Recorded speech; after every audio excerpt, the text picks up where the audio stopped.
माझ्या जागेला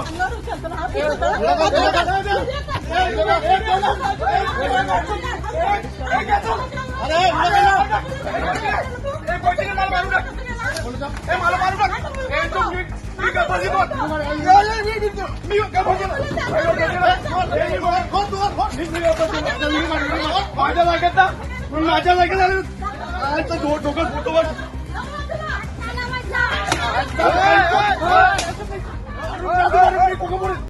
आखिर पर भारी पड़ी खादी, बेगुनाहों को भी बना दिया गया अपराधी। अंधा कानून और सत्ता का दुरुपयोग, परिवर्तन के नाम पर क्या फिर शुरू हुआ गुंडाराज। नमस्कार, मैं अनीता पांडे और आप देख रहे पब्लिक की आवाज न्यूज। अक्सर फिल्मों में हम सभी ने देखा है कि खाकी यानी पुलिस पर खादी यानी कि नेता हमेशा भारी पड़ते हैं, लेकिन वास्तविकता यह है कि असल जिंदगी में भी ऐसा ही कुछ होता है। पुलिस प्रशासन नेताओं और विधायकों के दबाव में किस प्रकार काम करने के लिए मजबूर हो जाती है, इसका जीता जागता प्रमाण है हमारी यह खबर।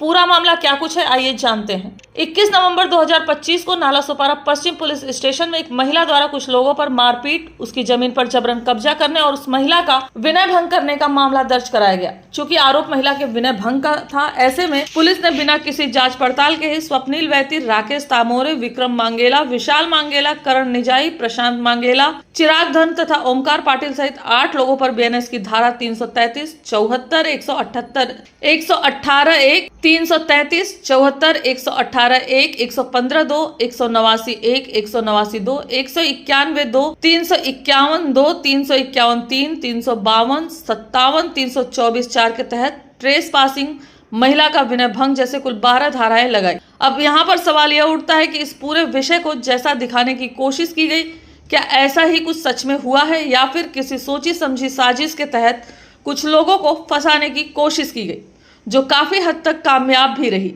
क्योंकि जिस स्वप्निल वैती को मुख्य यानी कि प्रथम आरोपी बनाया गया है, वह व्यक्ति उस समय घटना स्थल पर था ही नहीं, बल्कि वह अपने भाई के साथ वैतरना स्थित तलाटी ऑफिस में था, जिसका साक्ष्य भी उसके पास है। इसके अलावा विशाल मांगेला, जिसे पुलिस ने चौथे नंबर का आरोपी बनाया है, घटना वाले दिन वह अपनी पत्नी के साथ त्रयंबकेश्वर में किसी धार्मिक अनुष्ठान के लिए गए थे, जहां 4 दिनों तक रुके थे, जिसका प्रमाण उनके पास मौजूद है, जिसे उन्होंने पुलिस को भी सौंपा है। अब सवाल यह है कि सारे सबूत होने के बावजूद भी आखिर ऐसी क्या मजबूरी रही जिससे घटना के समय घटना स्थल पर गैर मौजूद लोगों पर भी नालासोपारा पुलिस को एफआईआर दर्ज करनी पड़ी, उन्हें भी आरोपी बनाया गया और जेल भी जाना पड़ा, जिसका सीधा सा जवाब है सत्ता का दुरुपयोग।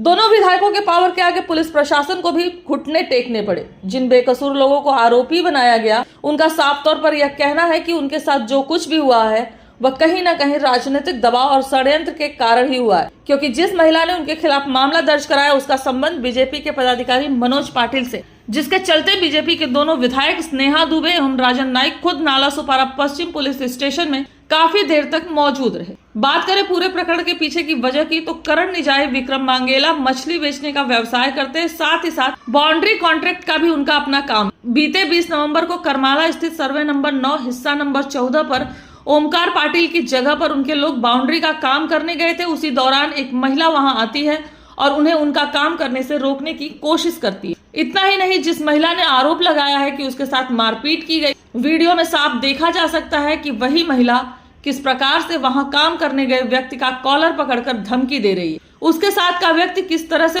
लोहे के गाटर से हमला करने की कोशिश एवं तोड़फोड़ कर रहा है, लेकिन मामला दर्ज किया जाता है उन लोगों पर जो उस झगड़े में थे भी नहीं। इस पूरे घटनाक्रम में नालासोपारा पश्चिम पुलिस की भूमिका यह स्पष्ट करती है कि सत्ता की पावर के आगे कानून भी बौना साबित होता है। यदि पुलिस का दुरुपयोग इसी तरह से सत्ता की ताकत दिखाने के लिए किया जाता रहेगा, तो सोचिए आखिर क्या तस्वीरें होंगी भविष्य में वसई विरार की। यहाँ पर एक महत्वपूर्ण सवाल यह भी कि जिस गुंडाराज को खत्म करने के नाम पर वसई विरार की जनता ने बदलाव को चुना, कहीं ऐसा तो नहीं कि परिवर्तन के नाम पर वही गुंडाराज वापस लौट आया है, क्योंकि ये अन्याय जिन लोगों के साथ हुआ है वो कोई बाहरी लोग नहीं, बल्कि वसई विरार के स्थानिक भूमिपुत्र हैं। आइए जानते हैं कि क्या कुछ कहना है उन लोगों का जिन पर राजनीतिक दबाव के चलते झूठा मामला दर्ज किया गया।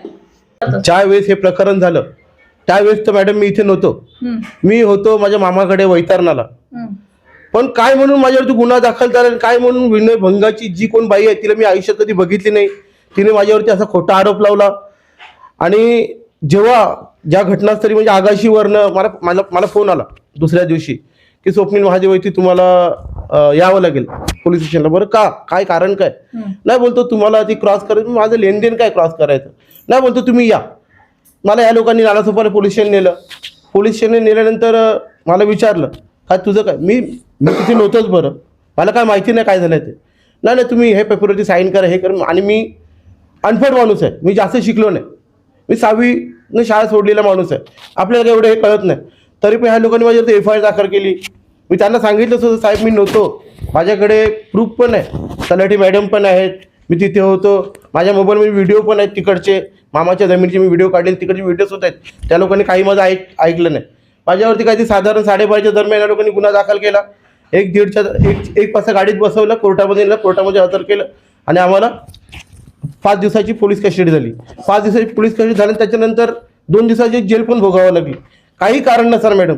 आणि हे बघा मी अर्जसुद्धा दिलेत, साहेबांना अर्ज दिलेत, पोलीस आयुक्तांना सगळ्यांना अर्ज दिले. 4 साहेबांना अर्जसुद्धा दिलेत, पुरावे पण आहेत माझ्याकडे. पूरा जो झगड़ा हुआ था, ये झगड़ा किस विषय को लेकर हुआ था? मला याच्यातलं काय माहितीच नाही कशाबद्दल भांडणं झाली ती. फक्त झालेलं काय, काम घेतलेलं आम्ही कंपाऊंडचं काम घेतलेलं. त्या कंपाऊंडच्या कामानंतर सगळं काम झालेलं सुद्धा, पण मी तिकडे नव्हतो. काय झालं काय नाही झालं ते पण मला माहिती नाही. मला जेलमध्येच टाकलं डायरेक्ट त्या लोकांनी. वहां पर अगर इतना बड़ा आप जिस जगह पे मौजूद नहीं थे उसके बावजूद भी आपके ऊपर गुनाह दाखिल हुआ, आप जेल तक गए, तो ये क्योंकि ये एक साधारण बात तो है नहीं, क्योंकि ये किसी न किसी के दबाव में आके, अगर पुलिस ने भी अगर एक तरफा फैसला सुनाया तो किसी न किसी दबाव में आके किया होगा. याच्यातलं मी काहीच सांगू शकतो, मला काहीच कळत नाही याच्यातलं.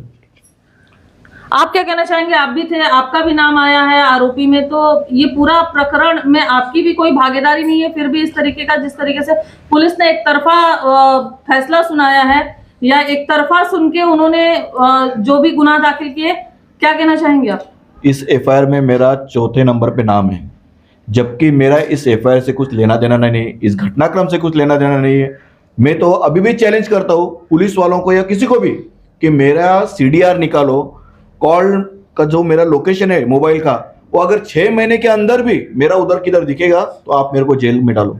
मेरा कुछ लेना देना नहीं है, फिर भी जानबूझ के मेरा 4थे नंबर पे नाम डाला है. मैं था नासिक त्र्यंबकेश्वर में मेरे बीबी के साथ, वहाँ के CCTV फुटेज, वहाँ के जो भी डॉक्यूमेंट्स है वो मैंने पुलिस को दिए हैं, मेरी अर्जी दी है. उसके बाद भी अभी तक मेरे पास पुलिस के यहाँ से कोई भी नोटिस आया नहीं, कोई भी फोन आया नहीं कि इस पे तुम्हारा क्या कहना है. मैंने लिखी तो दिया हुआ है, अभी आगे की कार्रवाई वो करेंगे. 2 आमदार वहां पर उस दौरान मौजूद थे जब ये पूरा मामला पुलिस स्टेशन पहुंचा था, तो 2 आमदार स्नेहा दुबे पंडित और राजन नाइक, और बताया जा रहा है कि बीजेपी के मनोज पाटिल भी वहां पर उस दौरान मौजूद थे. क्या लगता है कि पुलिस ने इनके दबाव में आके ऐसा कुछ किया? देखिए, ये वहां पे कौन उपस्थित थे वहां देखने के लिए मैं खुद तो था नहीं, जो था इनका मैटर था, वो लोग थे, अभी वो लोग बताएंगे. मैं तो वहां पे उपस्थित था नहीं, लेकिन हाँ मैंने भी सुना है वहां पे कोई आमदार आए थे और उनके दबाव के नीचे सब हुआ है FIR. लेकिन हाँ अगर ऐसा हुआ है तो मैं उनको भी ये कहना चाहूंगा कि अगर कोई भी महिला आपके पास आती है, आप लोक प्रतिनिधि है, आपका काम है लोगों को न्याय देना, आप लोगों के कुछ काम रहेंगे वो आ जाना, आप लोग आए महिला के लिए दौड़ते हुए, उसके लिए आपके नमस्कार है. लेकिन मेरा एक ही कहना है कि जो महिला ने वो स्टोरी बताई है उसमें कितना तथ्य है वो जानने की आपने थोड़ी भी कोशिश करना चाहिए. क्योंकि अगर स्वप्निल वैती ने उसको रॉड से मारा है, स्वप्निल वैती ने उसको पीठ पे मारा है हाथ से, उसको जो सून है उसके छाती पे हाथ डाला है, गाउन में हाथ डाला है, अगर उसका ये कहना है तो अगर स्वप्निल वैती या वहां पे मौजूद नहीं है तो उसके स्टोरी में कितना ट्रूथ है. ये थोड़ी तो उन लोगों ने थोड़ी तो सोच रखना मांगती है. कि मैं तो ये भी कहना चाहूंगा कि उनका भी वहां पे यूज किया गया हुआ है. किसी ने तो उनके फायदे के लिए, यहाँ पे तीसरा व्यक्ति भी कोई तो है जिन्होंने उसके फायदे के लिए, निजी फायदे के लिए यहाँ पे FIR की है और जानबूझ के स्वप्निल वैती का मुख्य आरोपी नाम डाला है. और मेरा तो कुछ लेना देना ही नहीं, फिर भी मेरा नाम डाला हुआ है. अभी वो कौन है, कैसे हुए, वो तो पुलिस का काम है. वो आप अगर पुलिस ने हमें सहकार्य नहीं किया तो हम लोग कोचिंग में जाएंगे, कोचिंग में नहीं जाए हम लोग तो यहाँ तक भी बोलते हैं कि मैं तो हाई कोर्ट में भी उस महिला का नार्को टेस्ट भी करने की अर्जी दूंगा. यहां तक मैं जाने के लिए तैयार हूं क्योंकि मेरे साथ अन्याय हुआ है. इस घटनाक्रम से मेरा पूरा परिवार तकलीफ में है. मेरी बच्ची तकलीफ में है। सब लोग लगभग हम लोग एक हफ्ते से मुंह में मेरी माँ है, वो पेशेंट है, उन्होंने खाना नहीं खाया, वो भी टेंशन में कि मेरे बच्चे को यहाँ पे फंसाया जा रहा है। आज भी डोर की बेल बजती है तो हम लोग डरते हैं कि कहीं पुलिस वाले आ जाए पकड़ने के लिए। मेरी बीबी डरती है। ये सब क्या है? ये अन्याय है। सुनो आपका पूरा नाम क्या है और ये जो जिस आरोप में आप लोगों के ऊपर गुनाह दाखिल हुआ था, ये पूरा विषय क्या है और दोनों विधायकों का क्या लेना देना है इस पूरे विषय में, और किस तरीके से जो आरोप लगे हैं उसमें कितनी सच्चाई है? देखो, मैं हूँ विक्रम मांगेला। हम लोग मच्छी का व्यवसाय करते हैं। हम लोग हाथ पे कमाते हैं और पान पे खाते हैं, ऐसे लोग हैं हम लोग। और हम लोग हमारे थोड़े उदर निर्वाह के लिए हम लोग थोड़ा कॉन्ट्रैक्ट भी लेते, मतलब लेबर कॉन्ट्रैक्ट ये सब लेते। ऐसे ही हम लोग करमाले में एक जगह का काम लिए थे, तार कंपाउंड का काम करते समय हम लोगों ने कंपाउंड काम करने का चालू कर दिया।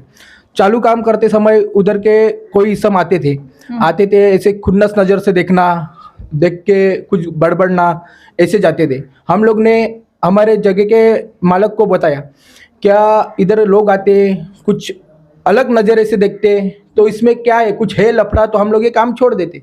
लेकिन उन्होंने बताया ऐसा कुछ नहीं, क्योंकि हम लोगों ने उनके खिलाफ पहले ही अर्जी दे चुके हैं पुलिस स्टेशन में।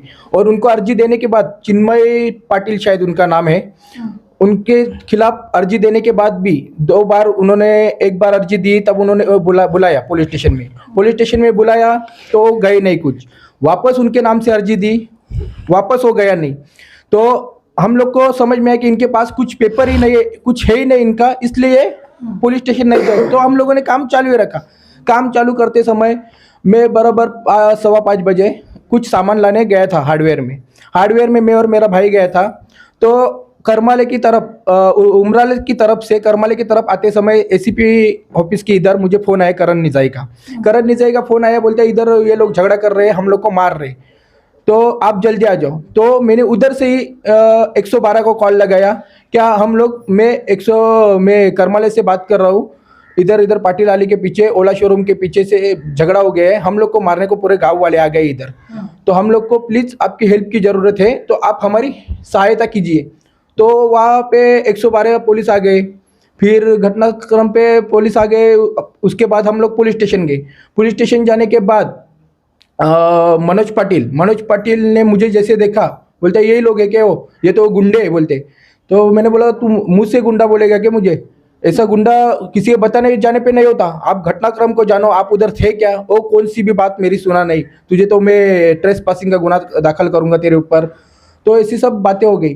तो बाद में हम लोग को हमारा ये लिया, फिरियाद ली, क्या दोनों का क्रॉस गुनाह दाखिल होगा। तो क्रॉस करने के लिए करण निजाई और मैं उधर बैठे रहे। तो वो होने के बाद हम लोग को जाने बोला साइन करके। बाद में फ़ोन आया पुलिस स्टेशन से, क्या तुम लोग वापस आ जाओ, और तुम लोग का साइन बाकी है। साइन बाकी बोलने के बाद उधर बिठा के रखने के बाद हम लोग को मालूम पड़ गया हम लोग को अटक हो गई, अरेस्ट किया हुआ है। इस बीच में वहाँ पे कौन और आए थे वो पूछो ना। इस दौरान वहाँ पर कौन कौन लोग मौजूद थे जब आप लोगों के ऊपर गुनाह दाखिल हुआ? तो कौन कौन लोग मौजूद थे? उधर मनोज पाटिल मौजूद था, उन्होंने बीजेपी के आमदार राजन नाइक, स्नेहा दुबे पंडित, ये लोग आए और वो लोग पीआई के कैबिन में गए। और उधर सब पूरे जो हमारी विरोधी पार्टी थी वो लोग भी खड़े थे, सब लोग ऑफिस में गए थे, हम लोग बाहर खड़े थे। हम लोग भी बोल रहे थे कि हमारी भी बाजी सुन के लो, लेकिन किसी ने हमारी एक आंच नहीं सुनी। मतलब आप लोगों को बाहर बिठाया गया और पीआई के कैबिन में कहीं ना कहीं जो आप लोगों को फंसाने की जो साजिश थी उसको अंजाम दिया गया। आपको लगता है पुलिस ने इसमें एक तरफा कार्रवाई की है या फिर पुलिस ने कहीं ना कहीं न्याय की भूमिका निभाई है? मुझे खाली इतना ही लगता है, ये लोकशाही नहीं है, ये राजेशाही है। पुलिस भी कहीं ना कहीं दबाव में, नेताओं के दबाव में आके हम लोगों को कहीं ना कहीं फंसाया गया है। और मैं आप लोगों से यही विनती करता हूँ कि आप हमें न्याय दिला देंगे, ये आपसे गुंजाइश है। वहाँ पे उस दौरान आप भी शामिल थे, तो आपके साथ क्या हुआ था? नमस्कार, मी राकेश तामोरे. तिकडे जेव्हा काम करताना असताना आम्हाला तिकडे एक बाई आली. पुलिस स्टेशन में आपके साथ क्या हुआ था? पुलिस के सामने मेरे को कॉलर ने पकड़ा, साहब के सामने. ठीक है, वो लेके वो हो गया. साहब का नाम क्या? चंदनकर साहब. साहब के सामने मेरी कॉलर पकड़ी तो भी साहब कुछ बोले नहीं. मेरा यही कहना है कि हम लोग को खाली न्याय मिलना मांगता है।